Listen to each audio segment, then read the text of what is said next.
हमारे गांव में एक जमात है, जब का भगावे लागा तो कहीं काहे भगाओ हमारा साहब। हमने कहा मस्जिद में हवा खोलोगे, गंदगी होगी, अल्लाह की पता नहीं कौन कौन मखलूक इसमें इबादत करती है। तो एक जमतीवा बोला कहीं अरे हजरत हम अल्लाह की राह में निकले हैं, जब हम लोगों की कोई हवा निकलती है तो फरिश्ते अपने मुँह में लेके बाहर निकाल भाव। बताओ इतने बड़े बदतमीज, कितने बड़े गुस्ताख हैं। बताओ इनके चुतरे में फरिश्ते मुँह लगावत। नूरी फरिश्ते, अल्लाह ताला ने उनको नूर से बनाया। और बताओ इनके फलाने, बताओ कितने बड़े बेहूदे होते। मस्जिद इबादत की जगह है। ऐ लोगों, मस्जिदों का एहतराम करो। इसीलिए मसला है कि मस्जिद में रोज़ा इफ्तारी करना भी जायज़ नहीं है। कब? अगर एहतियात हो कि खाने का कोई दाना, पानी का कोई कतरा मस्जिद की चटाई पर न गिरने पाए, तब तो रोज़ा इफ्तार कर सकते हो, वरना मस्जिद में रोज़ा इफ्तारी करना भी मना है। तो कि इनके भगवाना भग भग भग भग पाकत हो कहाँ से दुरुस्त हो? बताओ। मस्जिदों का एहतराम बहुत ज़रूरी है। लेकिन आप लोग सोचते हो कि ये सब नहीं पढ़े लिखत हैं का, सब जानत हैं, लेकिन ये मनी है ना, सब कुछ जानते मस्जिद का एहतराम कितना होता है, लेकिन ये मानेंगे नहीं। ऐ लोगों, अल्लाह का करम है, अल्लाह ने हमको तुमको सुन्नी बनाया, नाज करो। बड़े ज़िद्दी होते हैं, बहुत ज़िद्दी। हमारे यहाँ नेपाल के अंदर एक कस्बा है राजापुर मंडी, वहाँ मदरसा है, रोड है, इस तरफ देवबंदी मदरसा, इस तरफ सुन्नी मदरसा। एक देवबंदी मदरसे के बच्चे से सुन्नी मदरसे की दोस्ती हो गई, तो देवबंदी मदरसे का बच्चा सुन्नी मदरसे में टहलने गया, तो बच्चे घेर के बैठे, कहीं ना आए हो तुम लोग तकबीर में खड़े काहे हो जाता? तो कहे सुन्नत यही है खड़े होके सुनना। तो बंदे सब लड़के सुन्नी किताब उठा लाए। हर किताब में लिखा है, शर-ए-वक़ायम भी लिखा है, नूरुल इज़ा में भी लिखा है। और ये सब किताबें उनके यहाँ भी पढ़ाई जाती हैं, हमारे यहाँ भी पढ़ाई जाती है। निकाल के देखा, इसके देखो लिखा है ला यक़ूमुल इमाम वल मामूम, ना इमाम खड़ा हो ना मुक़्तदी खड़े हो, हत्ता यक़ूलल मुकब्बिरु हय्या अलस सलाह, यहाँ तक कि तकबीर कह देने वाला हय्या अलस सलाह कहे। सब में लिखा है। एक मर्तबा हुजूर हुजरे से निकले नहीं हो, सहाबा नमाज के लिए खड़े हो गए, तो सरकार ने फरमाया ला तक़ूमू, ऐ मेरे सहाबा तुम खड़े न हुआ करो, हत्ता तरूनी, यहाँ तक कि मुझे देख लिया करो। हुजूर कब हुजरे से निकलते थे? जब अज़ान देने वाला हय्या अलस सलाह कहता था, तब निकलते थे। तो लड़का का देखा है सब, तो कहीं नहीं, ये तो किताब में लिखा, आज तक हम देखबे नहीं किया रहे। कहीं ठीक किताब लेके गवा मदरसा, सवेरे जब मौलाना बैठे पढ़ावे लिए, तो लड़का पूछी हजरत तकबीर बैठ के सुननी चाहिए कि खड़े हुए के? तो मौलाना कहीं खड़े हो के। तो कहें हजरत तो किताब में लिखा है बैठ के। कहें कहाँ लिखा है किताब में? आजकल झूठ बात जोर से बोलत है आदमी मनवावे खातिर। बोलो जत्ते बड़ा झूठा होई वत्ते वो जोर से बोली अपन बात, ताकि आदमी डरकन मारे आगे बोले ना। कहाँ लिखा है किताब में?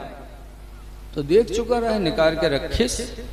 जब देखा तब मौलाना हाथ में, बेटा बात यही सही है, मसला यही सही बेटा कि बैठ के सुनना चाहिए, लेकिन सुन्नी लोग बैठ के सुनते हैं तो हम लोग जिद में खड़े हो जाते हैं।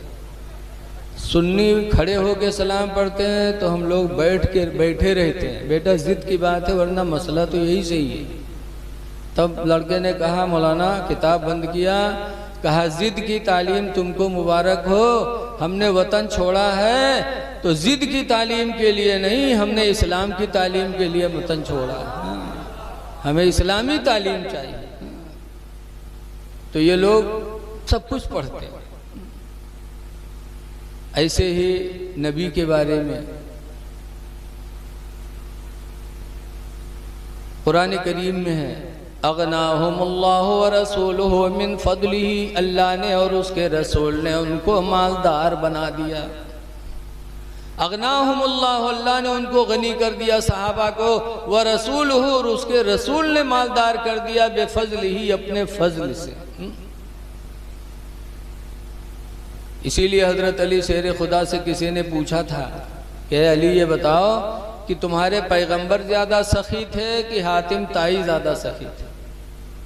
हातिम ताई जाना तो आप लोग, बहुत बड़ा सखी आदमी रहा है, लेकिन कन्नौज से छोटे छोटे, बहुत मालदार आदमी था हातिम ताई। उसने घर बनवाया था तो अपने घर में 10 दरवाजे लगवाए थे। कितने दरवाजे लगवाए थे? 10। हमरे तुम्हारा घर में कई दरवाजा होता है? 1 या 2, एक निकरे वाला और एक पीछे भागे वाला। बोलो यही में तो हम लोग लगाते हैं कि एक पीछे लगा लो, वक्त जरूरत पर निकल लो। हातिम ताई के घर में 10 दरवाजे थे। किस लिए लगवाया था? कि किसी मांगने वाले को तकलीफ न हो, जिस दरवाजे से चाहे मांग ले। अगर एक मांगने वाला आता था, एक दरवाजे पर मांगता था तो हातिम ताई निकल के देता था, दूसरे दरवाजे पर जाता था तो हातिम ताई फिर निकल के देता था, तीसरे दरवाजे फिर वही मांगने वाला जाता तो फिर निकल के देता। यहाँ तक कि एक मांगने वाला अगर 10 दरवाजे पे जाता तो हातिम ताई मना नहीं करता, निकल निकल के देता रहता। इतना बड़ा सखी। हम और आप अगर कोई का 2 रुपया दे पावागा, कहूँ हफ्ता भर के बाद फिर आएगा तो क्या कहा जाता है? अरे वो दिन तू ले के रहे फिर आएगे रे, अभी तो का तू दिन देवे कि हरा रहे हो दिन रे, फिर आएगे तू। लागत है 2 रुपया माला माल बनाए दे। अल्लाह दे तो अल्लाह के नाम पर दिया करो। हातिम था इतना बड़ा सखी, लेकिन हजरत अली से पूछने वाले ने पूछा कि अली ये बताओ कि तुम्हारे पैगंबर ज़्यादा सखी थे कि हातिम ताई? तो हजरत अली कहते हैं सखी तो मेरे पैगंबर ही थे, सखी तो मेरे, हातिम ताई सखी नहीं था। कहा क्यों? कहा हातिम ताई अगर सखी होता तो जब पहले दरवाजे पर भिखारी ने मांगा था तो हातिम ताई इतना दे देता, इतना दे देता कि भिखारी को फिर मांगने की जरूरत नहीं पड़ती। देता, फिर दूसरे दरवाजे मांगता, फिर तीसरे दरवाजे मांगता। इसका मतलब कि हातिम ताई देता था लेकिन मांगने वाले की ज़रूरत के भर नहीं देता था। और मेरे नबी ने जिसको दिया तो ज़िंदगी में कभी मांगने का मौका नहीं उसे मिला, दिया तो माला माल कर दिया। कहाँ दिया? बहुत वाक़ियात हैं। एक वाक़िया हिजरत का ले लो। सरकार जब मक्का से मदीना जा रहे थे, रास्ते में भूख लगी, बहुत दूर था मदीना मक्का से, तो रास्ते में भूख लगी तो एक झोपड़ा नजर आया तो वहाँ गए सरकार ने, तो वहाँ एक बुढ़िया को देखा। उस बुढ़िया का नाम क्या था? उम्मे माबद। बुढ़िया अक्सर चुहट्टिन होते, बुढ़िया लोगों से चंदा संदा ना पे। हम लोग मदरसा वाले हैं, जय थे अगर रसीद काटे अगर मर्दवा का समझाए बुझाए 50 किलो राजी किया गा, अगर कहूँ बुढ़िया चुड़ेली ना आई गए तो 50 किलो मिले कि नहीं है? कहीं मौलवी चक्कर में पड़े हो, ये रसीद छपाए धरे रहा था, जैसे गल्ला हो तो बस चल देते हैं लेके। हाँ, बहुत ही चुहट्टिन होती हैं। बुढ़िया कही इसकी मेरे घर में कुछ नहीं बेटा। तो हुजूर ने एक बकरी देखा, बकरी बंधी थी, दुबली पतली थी, थन सूखे थे। सरकार ने फरमाया बूढ़ी माँ अगर इजाज़त दो तो इसका दूध दूह के हम पी लें। तो बुढ़िया कहे देखत नहीं हो, क्या जान नहीं? कहा तो दूध दूह ले। कह रहे आप इजाज़त दे दो तो हम दूह लें। उस बुढ़िया का नाम क्या था? उम्मे माबद। क्या नाम था? बुढ़िया ने कहा तो दूह लो। तो सरकार गए, बिस्मिल्लाह पढ़ के जो हाथ लगाया तो बकरी तंदुरुस्त भी हो गई और दूध से थन भर गए।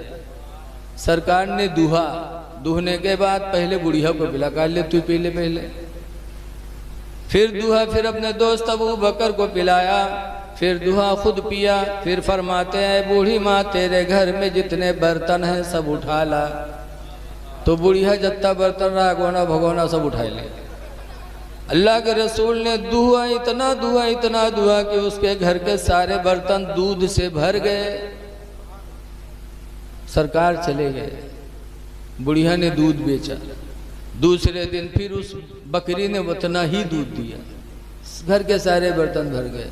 तीसरे दिन फिर दिया, चौथे दिन फिर दिया। हफ्ता दिया, महीना दिया, साल दिया। रवायतों में है कि 18 साल तक मुसलसल वो